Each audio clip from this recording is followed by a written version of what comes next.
ورکې مرکې پښتنې کې دې له ټکانه ساړي شي وګرځېدي بیا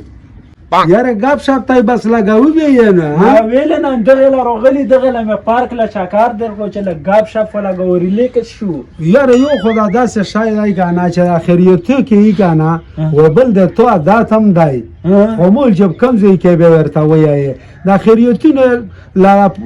یو کس یې وخت یو شل چې ور رواني دا خو مو ته مناسب خلق خپل داشي لاسو کاسو خزمه هغه کړی پروګرام پوه او شل کاسه پیور شي هغه به سوره کی صحیح خبره فکر ده نو بس ګات ته لګاو به